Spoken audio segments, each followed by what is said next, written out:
হাজার বছর পুরনো একটি মসজিদ দেখতে আসা যাওয়া মিলিয়ে মোট 48 কিলোমিটার সাইকেল চালিয়ে সেদিন আমরা চলে যাই ময়মনসিংহের মুক্তাগাছা উপজেলার হরিপুর দেউলি গ্রামে। অনেক দিন ধরেই যাব ভাবছিলাম। বিগত 4 এপ্রিল আমরা 4 জন ভ্রমণ অনুরাগী সূর্যোদয়ের সাথে সাথেই মসজিদ দর্শনের উদ্দেশ্যে বেরিয়ে পড়ি। সকাল 9টায় যখন আমরা মুক্তাগাছা শহরে পৌঁছাই এবং স্থানীয় জনগণের কাছে মসজিদটি সম্বন্ধে জানতে চাই, তখন আমরা বিশেষ অবাক হই, কারণ তারা অধিকাংশই তাদের মসজিদটি চেনে না বা এই সম্বন্ধে বিশেষ কিছু জানে না। যা হোক, প্রসঙ্গত ময়মনসিংহ জেলার মুক্তাগাছা উপজেলাটি প্রাচীন ঐতিহ্য এবং ইতিহাসের অনন্য ভূমিকায় গৌরবোজ্জ্বল। তবে এই উপজেলাটিতে প্রাচীন আমল থেকে হিন্দু সভ্যতা যেইভাবে বিকাশ লাভ করেছে, একই রকমভাবে মুসলিম সভ্যতাটা করেনি, যেই কারণে এই উপজেলায় মুসলিম স্থাপত্যের নিদর্শন খুব কমই দেখা যায়। বিগত বছরের 18ই মার্চ তারিখে প্রথম আলোর সাংবাদিক জনাব মুস্তাফিজুর রহমানের প্রতিবেদনে সর্বপ্রথম এই প্রাচীন মসজিদটি সারা বাংলাদেশে সুবিদিত হয়।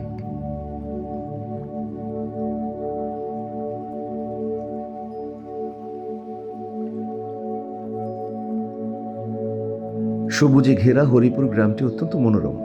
এই গ্রামটি মুক্তাগাছা উপজেলার খেরুয়াজান ইউনিয়নে অবস্থিত। এই গ্রামেই রয়েছে সেই সুপ্রাচীন মসজিদটি। স্থানীয়দের কাছে এটি ভুইয়া বাড়ি জামে মসজিদ নামেই পরিচিত। এই মসজিদে আছে 118টি পিলার এবং রয়েছে 2টি গম্বুজ। প্রাচীন এই মসজিদটি সংস্কার করা হয়েছিল প্রায় 300 বছর আগে, যা মসজিদের গায়েই খোদাই করে লেখা আছে।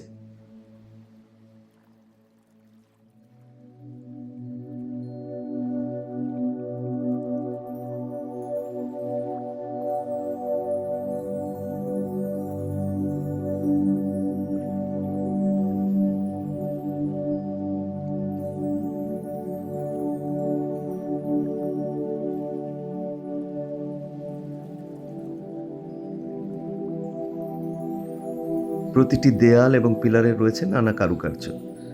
2টি পিলার, 2টি দরজা এবং 2টি জানালা হচ্ছে এই মসজিদটির বিশেষত্ব।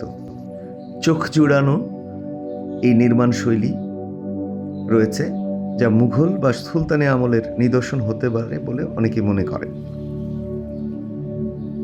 প্রত্নতত্ত্ব বিভাগ কর্তৃক সংরক্ষিত যে 11টি প্রাচীন স্থাপনা ময়মনসিংহে রয়েছে, তার মধ্যে এই মসজিদটি অন্যতম।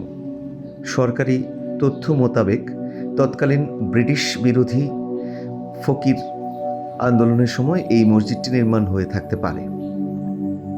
এটি 1135 বঙ্গাব্দে সর্বশেষ সংস্কার হয়, যে কথাটি মসজিদের গায়ে খোদাই করে লেখা আছে। কাগজে কলমে প্রত্নতত্ত্ব অধিদপ্তর কর্তৃক এই মসজিদটি সংরক্ষিত হলেও একটি সাইনবোর্ড পর্যন্ত টানায়নি তারা। এই নিয়ে স্থানীয় জনগণের অভিযোগের অন্ত নেই। এই মসজিদের বেহাল দশা দেখে আমরা ভীষণ হতাশ হই। এই মসজিদের শতবর্ষী খাদেমের কাছে আমরা পরবর্তীতে অনেক তথ্যই জানতে পারি। তিনি একটু অবাক করা তথ্য দেন যে এই মসজিদটি দিনে 2বার এর চারপাশের দেয়াল ঘেমে যায়, এবং আমরা দীর্ঘক্ষণ সেখানে অবস্থান করে তার এই বক্তব্যের সত্যতা খুঁজে পেয়েছি। স্থানীয় এলাকাবাসী পরম যত্ন মমতায় আগলে রেখেছেন এই হাজার বছরের স্থাপত্যকর্মটিকে। এই মসজিদটি নাকি আবিষ্কৃত হওয়ার পূর্ব পর্যন্ত গহীন জঙ্গলে বেষ্টিত ছিল, এবং এখানে গভীর রাত্রে জিন জাতি ইবাদত করত। এই মসজিদটিকে ভুইয়া বাড়ি জামে মসজিদ এই জন্য বলা হয়, কারণ ভুইয়া বংশের যারা আছেন আশপাশে, তারাই এই মসজিদটি দীর্ঘদিন ধরে খেদমতের দায়িত্বে আছেন। বর্তমানে এই মসজিদটিতে প্রতিদিন 5 ওয়াক্ত নামাজ জামাতের সাথে আদায় করা হয়, তবে নিয়মিত উপর থেকে পলেস্তারা খসে পড়ে, যে কারণে যে কোনো সময় দুর্ঘটনার সম্ভাবনা রয়েছে। জানা যায় তৎকালীন ব্রিটিশ বিরোধী আন্দোলনের সময় মসজিদটি স্থাপন করা হতে পারে।